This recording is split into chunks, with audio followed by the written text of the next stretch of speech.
This is the BGG Climbers list for the week ending 2/10/2021. This list is put together every week by Michael Alexander. I'll include links in the description below to the Geeklist and to the subscription Geeklist so you can see when new lists come out. Again, if you like this video, please like and please subscribe. Take a look at the other videos. Let's get into it. So, below the top 10, I didn't see a huge amount of interesting stuff happening this week, except for this game actually looked pretty interesting, The Loop. I didn't see it before, but one person described it as a lighter weight Spirit Island that uses deck building instead of hand building. I do think I kind of like this cartoon artwork that I saw. The board looks interesting, so I'm interested to see what...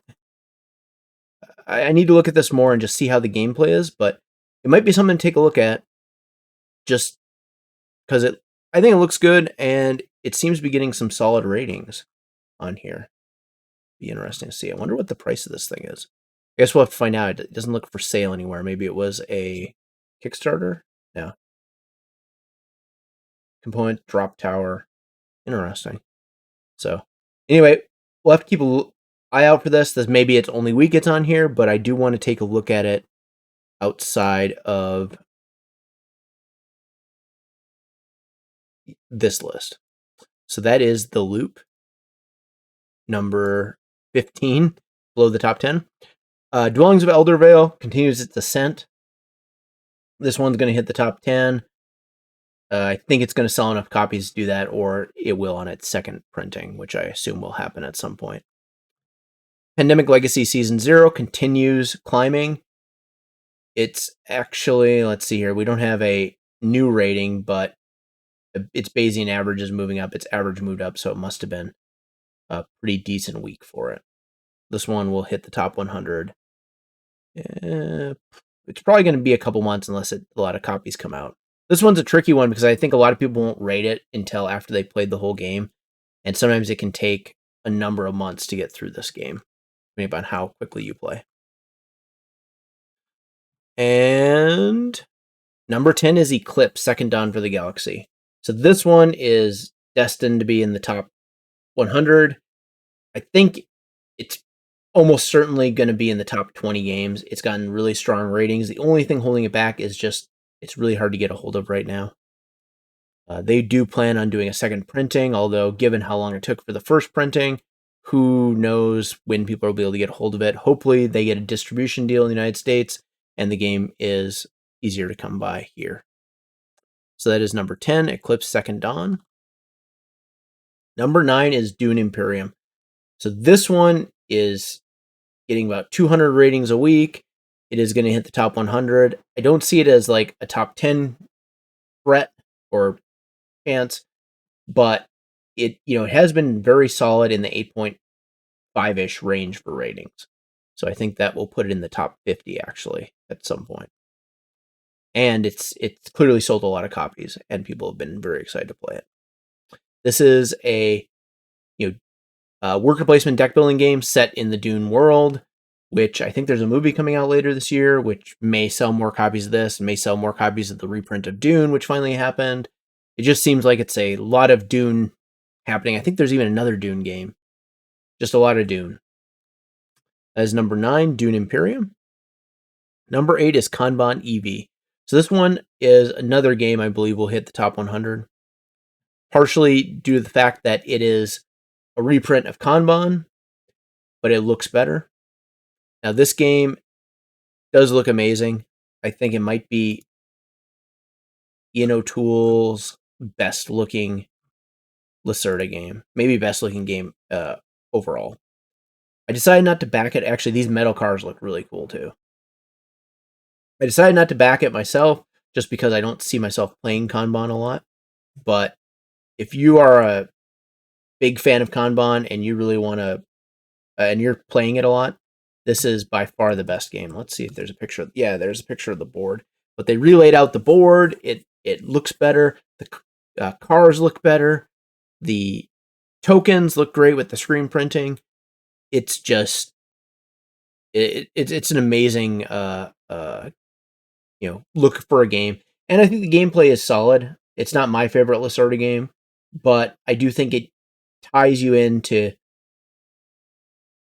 To me, it's more like battling other managers to get your stuff into production than anything else. But that is kind of a feel of corporate management. So that's Kanban EV, number 8. Number 7 is Prague Regni. So this one climbed again. So it had a kind of a couple weeks where it was a little bit lower. It jumped up a little bit.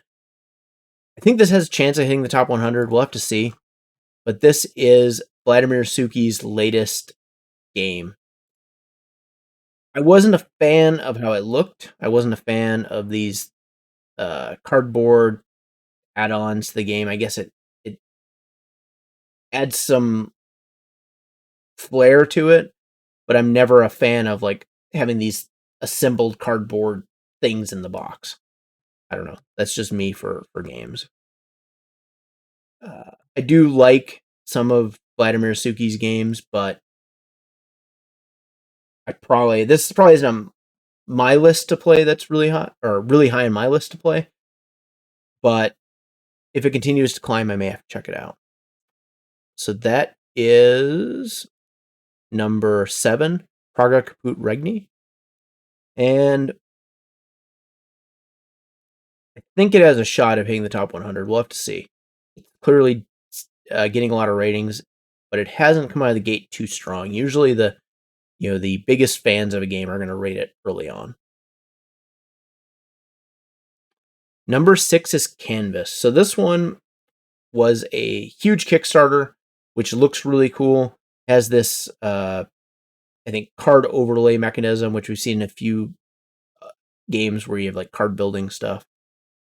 I think the main appeal to this is that it's a lighter weight, really good looking game with, I think, unique artwork in maybe the Dixit style. I don't see this hitting the top 100 though, just because of its weight, and I think that its gameplay is probably solid, but not at the level that's needed for this light of a game to hit the top 100. So that's Canvas, number 6. Number 5 is Hollertow. So I did learn a little bit more about this game. I think that this is probably a top 200 candidate, maybe top 100, just because it's from Rosenberg. So I watched some reviews this week and got a little bit more understanding of how the game works. Basically, you're basically going to be trying to build this cottage to the right by upgrading your carpentry, brew house, cooling house, bake house, and manufacturer center. To do that, you have to spend goods and push things to the right, remove these rocks, and you do that by planting stuff in your fields, upgrading your fields, and doing all your great Uwe Rosenberg stuff. I don't think, especially after seeing the review, I don't think this is high on my list to play. I do think it's probably a solid game, but maybe not his best. I love the resources. My understanding is it's kind of in the veins of Fields of Arle, which is a game I still need to play that I managed to pick up last year at BGGCon. And I do love, Le Havre, Beast for Odin, and Caverna are my 3 favorite Rosenberg games. So I'll be interested to see it, but it's probably not a game I'm going to go out and hurry up to play. So that is Hollertow, number 5. Number 4 is Carnegie. So this game is shooting up. Now this is a unique case because a lot of these plays are probably real, even though it's Kickstarter. And that's because they put this game out on Board Game Arena. So it does have some unique aspects to it. I love the artwork. I like these kind of production tracks. I like the tension for this push and pull where you want to optimize your workers, but you also want to send them out because that's the only way to get income back from the board. So it's kind of a unique game in that aspect. It has this randomized kind of ordering for when incomes are going to happen, which creates a lot of replay. and I think that that's going to make the game better. I don't. I'm interested to see what the Kickstarter added some new stuff like these tracks can be flipped over and you have two versions of it, a bunch more management centers, and I like the fact that this game does make you feel like you're kind of running a company more than a lot of other games. So that is Carnegie.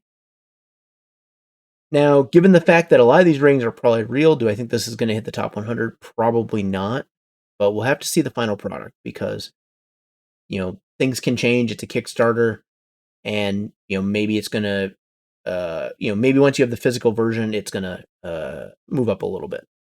So that is number 4, Carnegie. Number 3 is Bloodborne, the board game. So this one's got another solid week of ratings. This game was, I think, one of Eric Lang's last games when he was an executive at CMON. And it's getting really solid ratings, especially from people, I think, that like the video game that this came from, which I think is probably a great thing for a board game design. One game I'm looking forward to because I like the computer games is Assassin's Creed board game coming out, and I kind of want that to feel like the video game. That's why I'm buying it. So I think that the fact that they were able to kind of put the essence of the video game into this board game is really a good thing. It doesn't have to be necessarily, the best board game standalone, but having solid mechanisms and having a great designer like Eric Lang doing it really enhances it, I think. So we'll have to see. I mean, with this one, we need to see how it looks after it gets past the first surge of Kickstarter backers, see where it's going to land, because the ratings could move up or down. Guessing down in this case, but we'll see in time. So that's number 3, Bloodborne, the board game. Number 2 is Bloomhaven, Jaws of the Lion. So this one finally jumped. Number 9 to number 7. I did get my copy in the mail finally. I played Gloomhaven a lot, but I think this is the best copy for me. I don't see myself going back to Gloomhaven and playing through this massive campaign. What I look forward to is playing this with my children in a little while, or probably playing with my kids.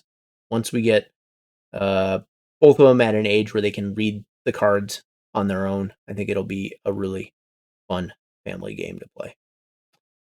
And I think this has still a shot at number 1. It's going to be close, though. And it's going to take a lot more ratings to move it up. It took 300 to move up 2 spots. It's going to take even more to climb the rest. So that's number 2, Gloomhaven, Jaws of the Lion. And number 1 is Sleeping Gods. So everyone must be getting this game in the mail. And I think it's getting really good reviews. So this is Ryan Lockat's latest game. Let's see here. And let's see what these comments are saying. They're saying it's very eager ratings, but it's very high. And one thing I've noticed is that, yeah, people are eager in the first ratings, but they're also, I would say, for a game, it's possible this is also fairly real. So I don't know too much about this. It's a weird storytelling game. It's fairly complex. I think it's got a lot of replayability, like campaignish stuff. It's got Ryan Lockat's great. I don't know. I really like his artwork. I think people, it's amazing that he's able to, do the artwork for his games and create good games. That is a very, I think a very rare talent in board game design, to be able to design these great games and be talented with the graphics design and the artwork. I mean, these things look really good. His previous games looked really good, and I'm interested to see maybe some reviews of this. Actually, I wonder, maybe I missed the Kickstarter. I don't know if these came with it, but those look amazing. The meat, the coins, the corn, carrots, I guess. I don't know what those are, thimbles. So, and this one, yeah, it's a cooperative game. I forget. I did watch part of a review, I think, on this one, where it talked about some of the mechanisms, and I was intrigued. One of the things that does, I guess it's kind of a campaign game, I think. Let's see here. Yeah, I think it's a campaign game. I think it has like a mode where you keep going, and then if you die or you can't complete something, you just go back to the beginning. I'm not sure how I'm gonna like that, especially if you've invested a lot of time. But I think there's also a game or a mode where you kind of like continue off where you lost, and I think that may be more my style. So I'll be really interested to see how this one does in the coming weeks. So that's it for this week. Again, if you like this video, please like and subscribe and check it out. I post these every week. Thank you.